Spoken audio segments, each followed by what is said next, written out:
Good morning. My name is Elizabeth Bernhard, and I have the pleasure of serving as the Executive Director of the Manufacturing Growth Alliance, also known as MGA. MGA is a membership-based organization that provides services to help manufacturers build smart, lead strong, and establish a pathway for future growth. Our services drive solutions to make Michigan manufacturers the most competitive and prosperous in the nation. I'm so glad that you joined us today to learn about the System for Integrated Growth, or SIG. Like many business owners, you may be noticing systems that once served you well are now showing cracks, or that you need new skills and information to continue to grow profitably. SIG addresses issues that impact your growth, whether they are internal problems or outside the walls of your company. Today, we'll be joined by MGA partners Rodney Parkkonen, the Senior Business Strategy Manager with the Michigan Economic Development Corporation, or MEDC, Paul Bateson, General Manager, External Relations with the Edward Lowe Foundation, as well as Bo Anderson, Founder, Co-owner, and President of Orion Hunting Products. At MGA, we are committed to bringing you education and services to help you grow your business, as well as trusted subject matter experts, like our individuals gathered here today, who will help you take your business to the next level. Before I turn it over to you, Rodney, we encourage you as attendees to enter your comments and questions into the chat box. I promise we will leave time to get them answered. With that, Rodney, you're up. Good morning, everybody. Should be able to see my screen just fine. I hope you're all doing well. My name is Rodney Parkkonen with the Michigan Economic Development Corporation, and I've got the absolute pleasure every day to work across the state with second stage entrepreneurs. Today, like Elizabeth said, we have Paul Bateson and Bo Anderson with us, and we're very excited to talk to you about the System for Integrated Growth and really the umbrella program, the Second Stage Growth Solutions. We're going to touch on some other of the suite of services, but really focus in on that SIG program. Let me start by kind of describing what the Second Stage Growth Solutions program really does. It delivers, second stage companies, entrepreneurs like yourselves, with a no-cost suite of services that provides timely solutions designed to provide the knowledge and insights you need to help grow profitably and be prepared for the future. A lot of people kind of ask, what is second stage? How do I know when I'm there? We look at second stage. It's traditionally defined as 10 to 99 employees, $1 million to $50 million in annual revenue, sales and employee growth in at least 2 of the last 5 years. Obviously, the impacts of COVID are taken into consideration as we look at kind of those quote unquote qualifiers, and the capacity and or the desire to grow outside the local area that they're maybe doing business in now. These are parameters or guardrails that help provide some guidance, as there's a lot of information that comes from the suite of services, and a company with 2 or 3 employees may not be able to execute on all the information, and we don't want to waste anybody's time. But we do also have some gray area within those parameters. We never want to say no to a company that's maybe 10 employees and $850,000 in revenue, right? We want to make sure we have conversations with companies like all of you to understand where you are in your kind of business journey, and we'll talk a little bit more about that. When you look at second stage and kind of wonder, why is this such a strong focus area? I'll start out with a little information about our partners at the Edward Lowe Foundation. Their founder, Mr. Edward Lowe, was an entrepreneur himself who invented kitty litter. While he said he put dirt in a bag, there were a lot of times that he often felt like he was on an island at very pivotal times in his business's kind of development and lifespan. And he wanted to be sure that he was able to leave a legacy behind for other entrepreneurs, where there was a forum for what he called serious entrepreneurs to gain access to timely assistance in areas that a business owner just isn't necessarily an expert in, right? Additionally, he wanted to make sure that he was able to bring entrepreneurs together to learn from the experiences of others and overcome those pitfalls with less guess and test, because they could rely on each other and find possible solutions based on guidance and suggestions of others, really.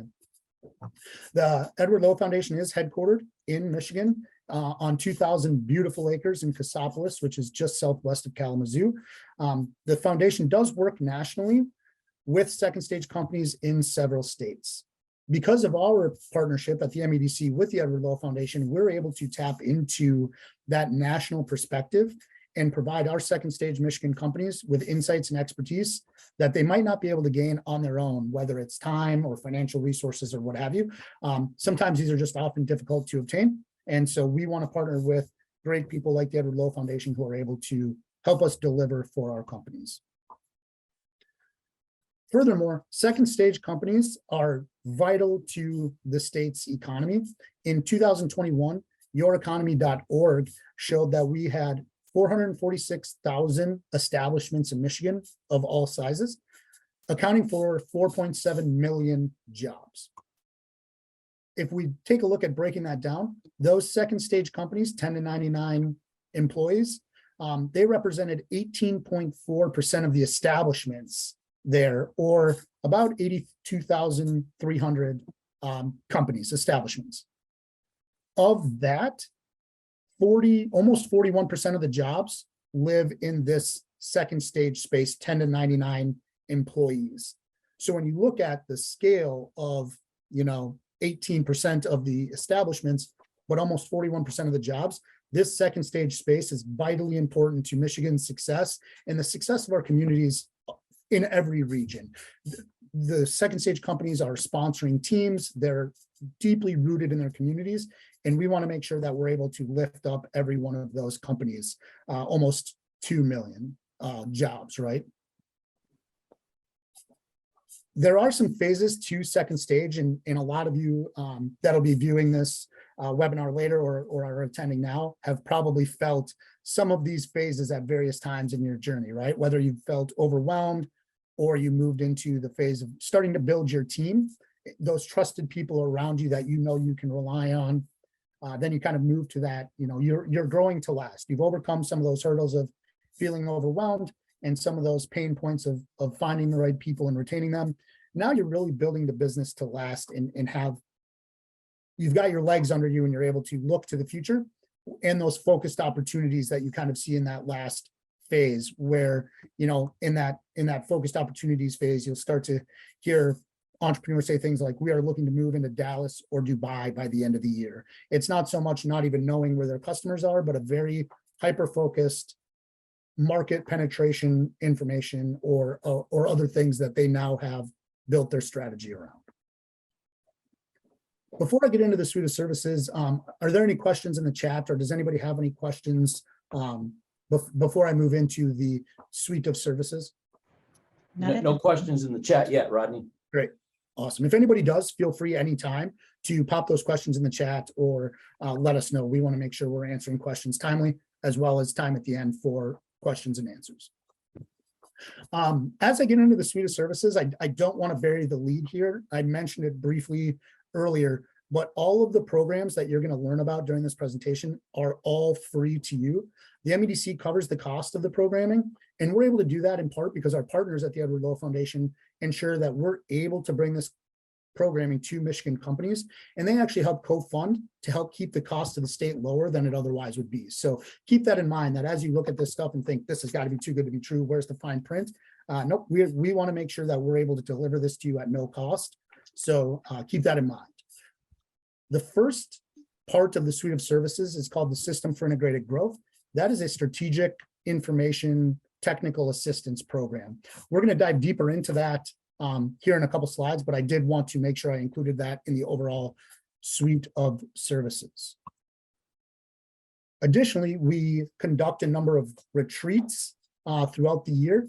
We have a variety of them: Next Steps, Key Leaders. We have a mentor-mentee retreat. Retreats are typically a 3-day, 2-night event at Big Rock Valley, which is the name of the Edward Lowe Foundation's headquarters, the 2,000 rolling, beautiful, inspirational acres that they have in Cassopolis. These retreats include anywhere from 8 to 16 second stage company leaders and provide a forum for entrepreneurs to tap into peer-to-peer learning and really pulling in the experiences of other leaders at other companies to help identify various paths to overcome obstacles that isn't so much about information or data, but more tried and true things that people kind of guess and test their way around that they can share with each other, as well as the experts on the team at the Edward Lowe Foundation who have worked with companies all across the country are able to also bring in some experiences from others to help companies identify some paths forward to overcome those obstacles. When you're at the retreat, all the lodging and food is provided on property, and there's a variety of those inspirational places that you can wander around to while you're on site, giving you a chance to get away from that day-to-day grind of the business and really being able to work on the business as opposed to in the business. How many times have you sat in a meeting or sat at your desk trying to do some very important visionary work, and you have 5 people come into your office with those quick questions that really break away your ability to focus and concentrate on that vision role? The retreats really give you that opportunity to step away, get out of the walls of your business, and very much dig into focusing. Each retreat has a kind of theme or focus area. For example, next steps help CEOs create action plans. Key leaders is for the right-hand individual of the company, not the company leader themselves. Provides a chance to connect with others, and also is really a great talent retention tool, showing that person that the company founder, president, CEO really wants to invest time into that person for their professional and personal growth. Next up, we have roundtables. We call them peerspectives.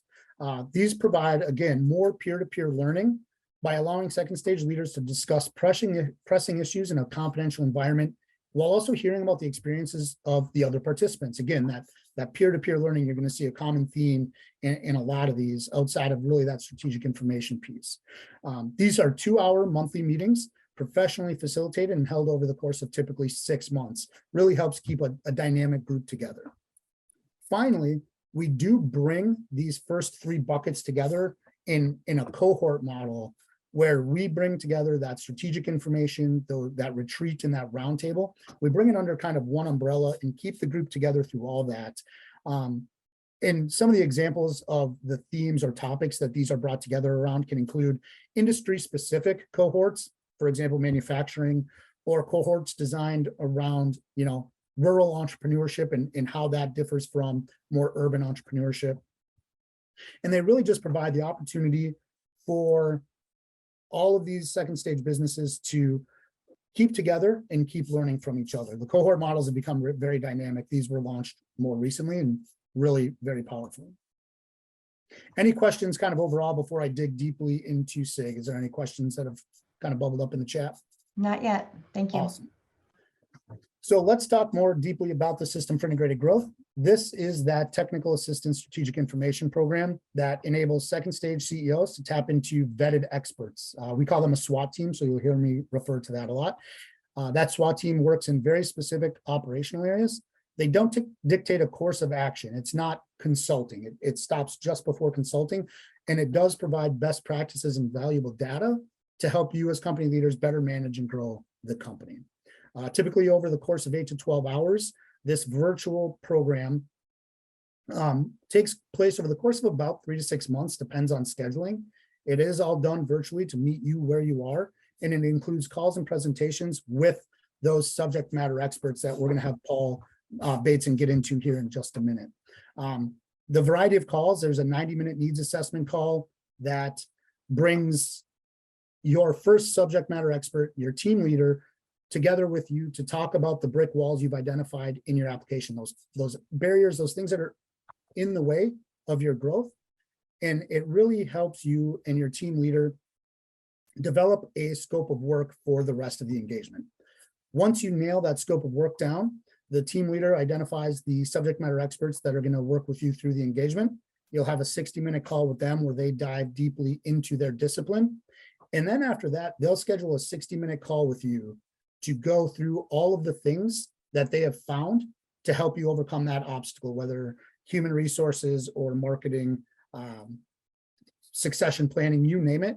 We have experts that'll help you identify some of those things. After those presentation calls, we schedule aftercare. I really liken this to going to the gym on January 1st by yourself or hiring a trainer on January 1st. If anybody like me, January 1st, if I'm going to the gym by myself, by March, it's just a donation to my favorite gym.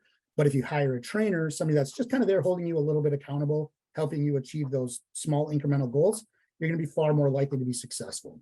Aftercare is a 30-minute touch-base call at 30 days, 60 days, and 90 days post presentations to really just help serve as a sounding board as you're building momentum on overcoming those obstacles. Maybe you've found some questions you need answers to. Maybe you want to celebrate something that's working from the information. Aftercare is really designed to be there for you and all that you need for the next 90 days. So it doesn't just sit on a shelf, but we really want this to be information that you're able to take with you.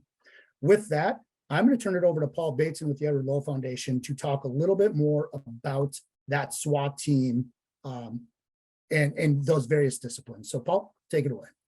Very good. Yeah, I'm going to be brief. I really want to get to Bo because he's actually been through the system for integrated growth. But I want to just call your attention to three quick things that Rodney said. This is a program that's about your needs. It's designed to meet you where you are as your own development as a business owner, leader, and manager. All right. So this team of experts that Rodney talked about is designed to address where you fall on those phases. Are you in the overwhelmed, where most of your problems are internal, finance, accounting, HR, those types of things? Or are you in that focused opportunities where it's customer prospecting, market analysis, those types of things? So the specialists then are designed to bring education information to help you get through those brick walls. So the three parts of the SIG program: needs assessment call. That's where a team leader helps you understand what's holding you back from growth.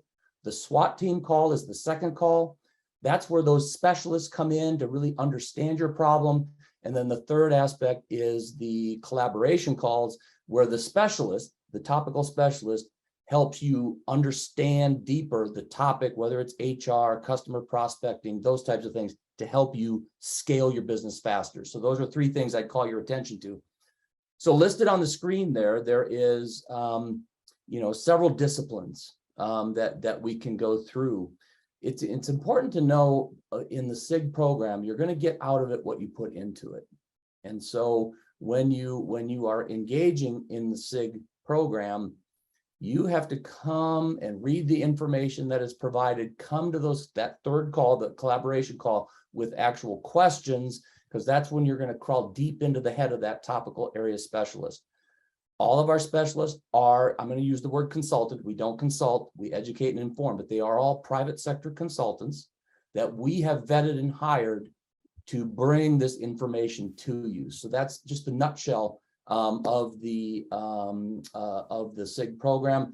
I'm going to defer to Bo here, but I would, if you have specific questions about how we work with businesses in these areas, I will stay after the session and I will answer as many questions as there is out there. But Bo, you have been through the system for integrated growth. You've actually been to the foundation a couple of times. So, but let's, SIG, what was your experience? Kind of walk us through that. Sure. So Bo Anderson with Orion Hunting Products. We are a manufacturer of products for the outdoor hunting industry.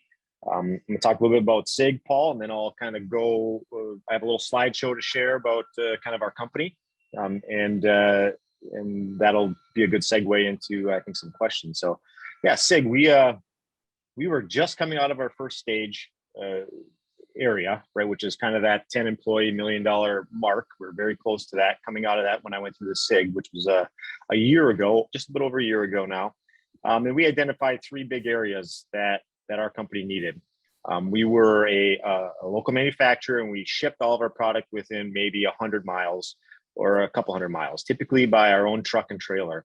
And as we developed our manufacturing facility to grow more nationwide, we didn't know how to ship, how to get the materials, really the raw materials in, our finished goods out, and then who and how will we find our customers, which are mom and pop sporting goods shops for dealers. So we got hooked up with a logistics specialist and then a data specialist as our two most impactful experts that we worked with. And when Paul says these are industry experts, they are, right? Like we're as entrepreneurs, we're figure it out type people. We'll grind through it. We'll figure out where the problems are and put effort to them. But these guys are experts in it. And a very specific example, for us, we follow the outdoor world where people buy licenses for hunting. We want to sell product into those states. So Pennsylvania, which is a kind of a Northeast but Midwestern state, we knew we wanted to grow into. We had 0 sales into that state. It's the number 2 state in the entire country for license sales. So, their data guy went in and by county found data on, how much sporting dollars were spent on sporting goods per county. And we were able to target those counties to find dealers. So when we started that program, we had 0 dealers in Pennsylvania, and the stats are now we have 6, right? So, that was very impactful. And then we have to get it out there, right? We have to now rely on nationwide truck transportation. Our product that we ship is as big as a refrigerator. So those are 2 very specific examples of how, this program helped us grow from a manufacturer that shipped within 100 miles or so to, now we ship product to North Dakota, Texas, South Carolina, New York and Maine. So we are, all over the country. If it's okay, Paul, I'll pull up a little slideshow, kind of give people an idea of our product and our business, and then kind of talk through a couple more things. So give me 1 second while I pull this up.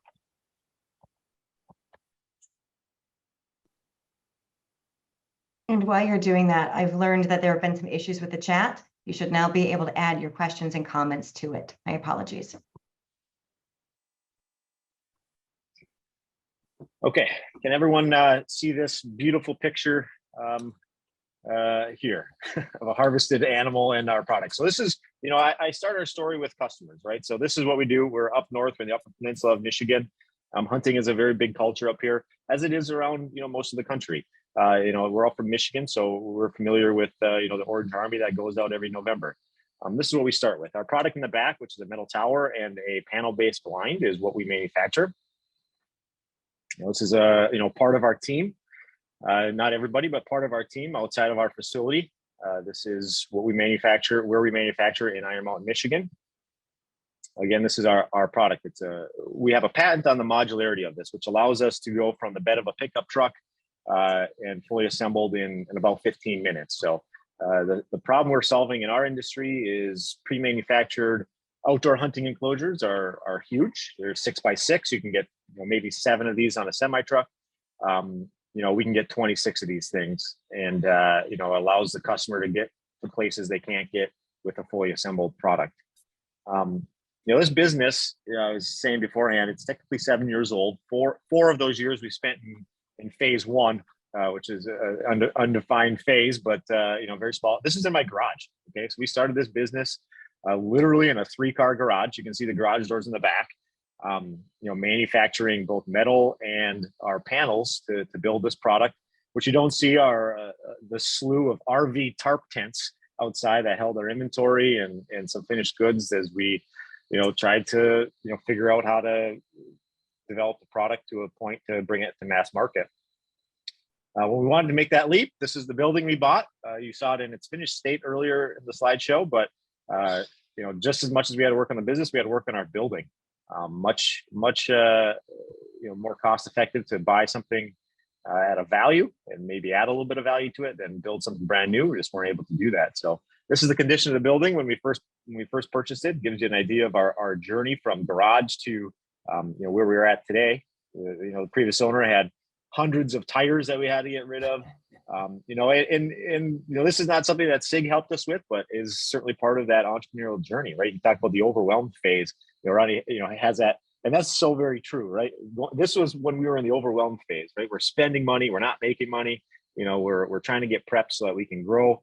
And we, this is what the inside of it looked like. I mean, we would just take skid steer buckets full of junk and trash and 50 years of hoarded up stuff, and just throw it out. So again, this is its final condition. And it was almost a journey just to get there.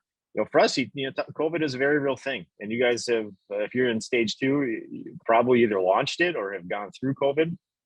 We put our last piece of equipment on our floor on March 12th in our new building, and the world shut down that, basically that same day or the next day.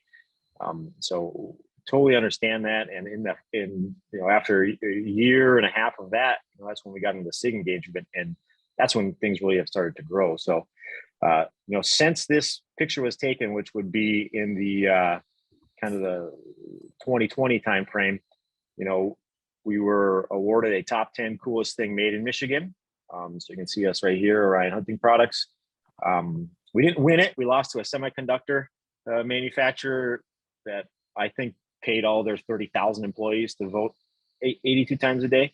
But, again, an award we got there. You talked about Vicky Schwab, who's in the Upper Peninsula here. She's on the far left, as well as our Lieutenant Governor, Garland Gilchrist, who visited us, which has been great. It starts with SIG. That's what I'm going to say to you guys. Yeah, it starts with SIG, right? It starts with this engagement, and then that whole suite of services that Ronnie talked about are very valuable. I believe we've taken part in almost all of them, if not all of them. And then, there's so much peripheral experiences that you get to have with, which starts with the SIG engagement. So, that brings us to today. So now you can see we've been heavy up in the upper Midwest, right? But, now we have dealers across the country, and, continue to grow, right? When we started the engagement, we had, I believe, 25 dealers, most of them very, concentrated up in the Midwest, and we have 85 today. And those lessons that we learned through the data mining of the counties where product dollars are being spent in our industry, to how to leverage some of our logistics and nationwide truck and trailer providers has allowed us to grow in through that just in the last year. So, that's kind of our company story. That's how we've engaged with, Edward Lowe Foundation. I've been to Big Rock Valley. Everything that, Paul was saying about how it's kind of a retreat. You can work on the business, not in the business. I reference it as it's really two phases.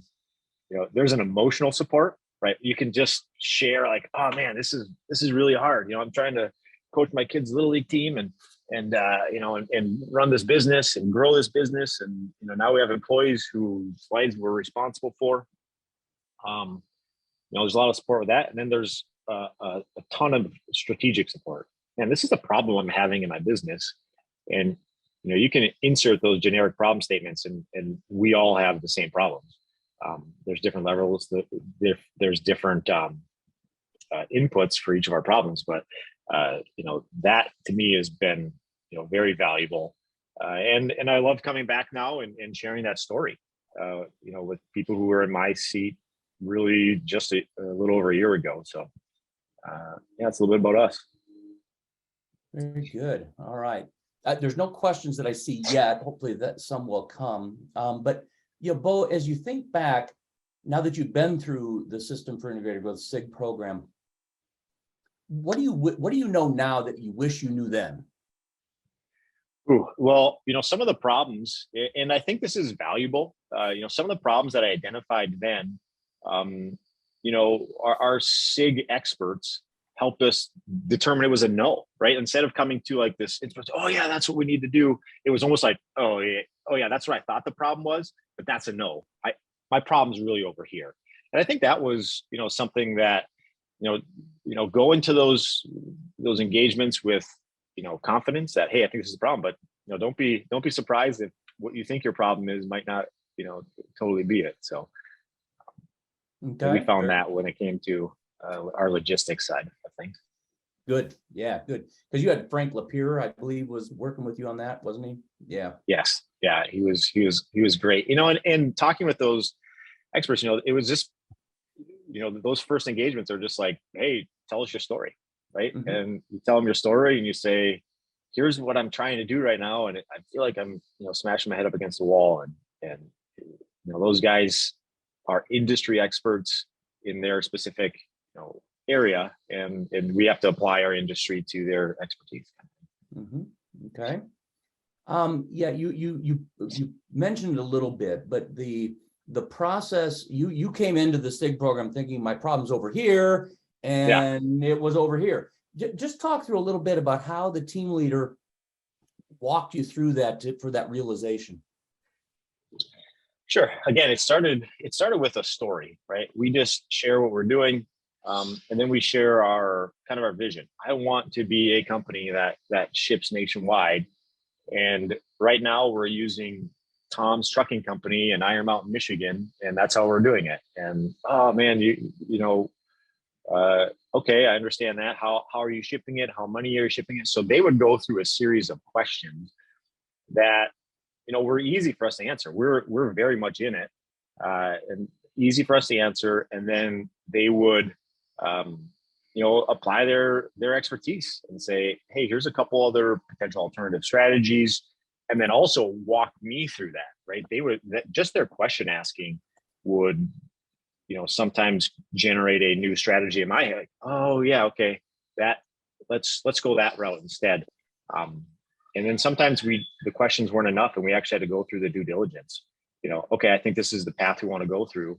We do some studies, we do some quotes, we'd reach out to a list of potential shipping vendors, even, right? They provided that. Hey, we don't know which one of these guys is going to be a perfect fit, but here's the top 10, shipping companies for the Northeast that we've identified. So we start right there, and then and we had to go through that due diligence to see who that partner was going to be. So, series of questions and a series of due diligence, exercises that weren't 10-month-long projects. It's, hey, in the next week, knock out a couple of these actions, and that'll help drive where we're going to go. Yeah. So one other thread there, and you touched on it. See, I made the statement that we can't consult as the Edward Lowe Foundation. We educate and inform.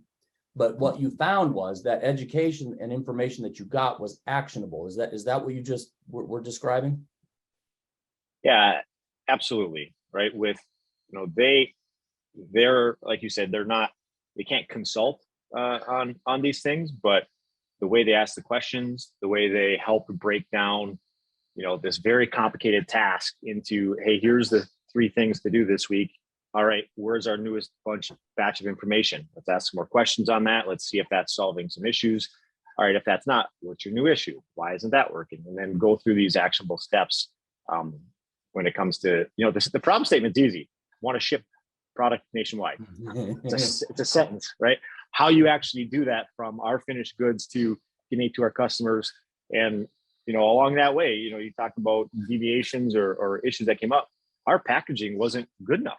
Right, we were having thousands of dollars, double-digit percentages of shipping issues that were costing us thousands of dollars because it was getting smashed because we were going through a less than truckload, an LTL type thing, versus trying to get. Here's a great tangible example. We want to ship. Our product can ship LTL, right? It can ship one pallet here, one pallet there, one pallet there. We had so much damage with that, and we've had to increase the robustness of our packaging that. Our newest strategy has been, let's work really, really hard to get a density of dealers so that we can fill out an entire truck that leaves our facility and goes straight to that group of dealers. And it only gets touched on and it gets touched off. LTLs, it goes on a truck, it goes to a transfer station, it comes off, it goes back on another truck, it goes to regional transportation, it gets off and on. And so it gets touched a lot more. So we didn't know that. And we had to go through that due diligence of, hey, let's go through this initial strategy of that. So, and they help walk us through that. They help say, yeah, you should, you should be having 1 or 2% issues, with your shipping, and not 15 or 20%. We just didn't even know that was a normality or not. We felt like it was a lot, but that's a very specific example. Yeah, we did have a question from Tammy Collins. She was talking about sales, marketing, and customer prospecting. So for you, Bo, in particular, your customer prospecting was, you have your end customer, but that's not your customer. Your customer is the dealer, but you have to just go through the prospecting process that Clay and the team went through. Sure. So Texas is the #1 state in the country. Pennsylvania is #2, and then Michigan and Wisconsin round out 3 and 4. So we were very robust in Michigan, Wisconsin, just from geographically. We knew that Jay's Sporting Goods in Clare was a great shop that we wanted to be in, right? But I don't know who sells sporting goods out in Pennsylvania. But it did help us narrow down to say, oh, and it makes logical sense. Outside of Philadelphia, in that zone between Philadelphia and eastern Pennsylvania and the North Woods where people would go hunting, that zone, those couple counties spend a lot of money on sporting goods, right? And then same thing with Pittsburgh, right? Around the actual city of Pittsburgh, through the outskirts and into the hunting areas of the north central parts of Pennsylvania. Hey, those counties per capita spend dollars on that. So we knew we wanted to focus on those two areas. Now we could do some internet searches to find our actual end customer, which would be, the sporting goods shops in those areas. So they started with dollar spend, right? I don't even know where I would get that information, right? I don't know how I could go find the dollar spend on sporting goods in, Pittsburgh County, Pennsylvania. But they were able to give us that, and we could then take ourselves and devise a plan that said, okay, we want to find, sporting goods shops within 50-mile radius. So we need 3 in this area and 3 in this area. And that's kind of how we broke that out. We would then do cold sales calls, right? Hey, we send them a packet, we do calls. If they showed interest, then we would do a physical visit, right? We're pulling a trailer with product. So we kind of devised that, but it started with that raw data.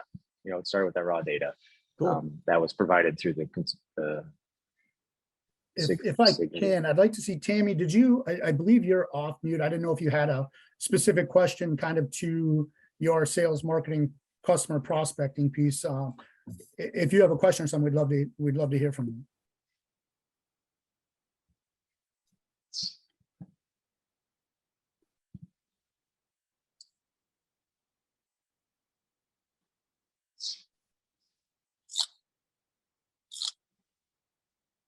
Yeah, I think we might have had somebody else go off mute as well. If Tammy doesn't want to ask, did anybody else have a question? Or if not, I kind of have a question to pose to the group itself as well. Is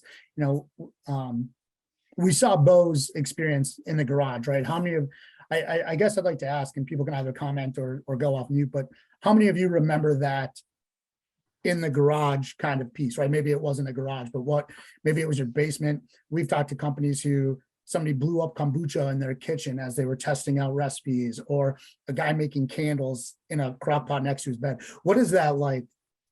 Who remembers that kind of early journey story and like how you got to here? And what obstacles have you faced where you wish you had something like a team of experts to help you out? Does anybody want to kind of talk a little bit about that maybe, or?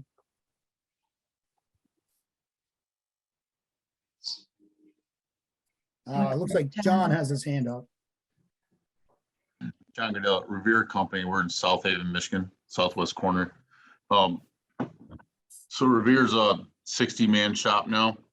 It started out with 2 brothers that bid on a government contract to wash off and contain the water that you washed off a military helicopter. So that was back in '83. Wasn't around at that point. A little too young to work in this place at that point. But yeah, they ended up getting that contract that everybody else no bid.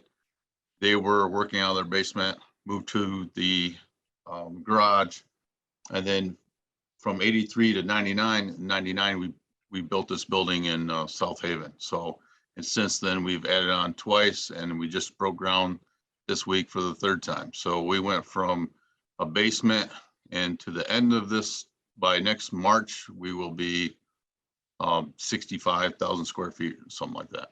Wow. So pretty big deal. But like what Colleen said, sales, marketing, and Bo, you ran into the same problem. We're a niche market. Your blinds aren't, you kind of know who wants to buy them. And usually those people want to buy them. In our market, we're recycling water to wash off heavy equipment. That could be a Sunbelt Rentals, a rototiller within that rental shop that you guys all have rented of some sort, to some of the largest aircraft that the military fly around. So the military needs to make sure they have corrosion control. Anytime they're around salt water, salty air, it actually corrodes our airplanes. So we're a very wide range, very niche market. And I'd say 90% of the time it's no one knows about us, and that's only a small part of the battle. The real part of the battle is no one knows that there's a product like this out there and they should use it, to try to help out clean off their equipment. Because everybody knows they need to maintain their equipment that's out there in the mud and whatnot, but they don't know that there's a system out there you can actually recycle. Instead of washing off a piece of equipment, it goes down, on their driveway, then it goes to the local creek, and then all the land around it is dying off. So that's our biggest trouble. So the marketing world, which turns into the sales world, that's the toughest part for us, for sure. And then internally, like I run the plant here, so at that point, it's the human resources. How do I find the people? How do people find me? And then after that point, that should be the easy part, but nowadays it's becoming the hard part. But after that point, it's retaining those people. So I just looked it up. Where our retainers is our average people service at Revere about 7.1 years. I started in 06, and we're roughly a 10-man shop, and we're almost 60 people now. If we probably are over 60 now. So a lot of growing pains. Like pretty much everybody that's been in this type of business, like Bo said, you start small and you know what you want to build, you know how to build it. And then it's, now you actually have to run a business. Now you actually have more than 10 people. And that's 9 other people that you have to deal with their personal issues or how they do their job and this and that. So, you wear multiple hats in a small business no matter what. And it's which hat you're going to put on this minute, not even this day. It changes within.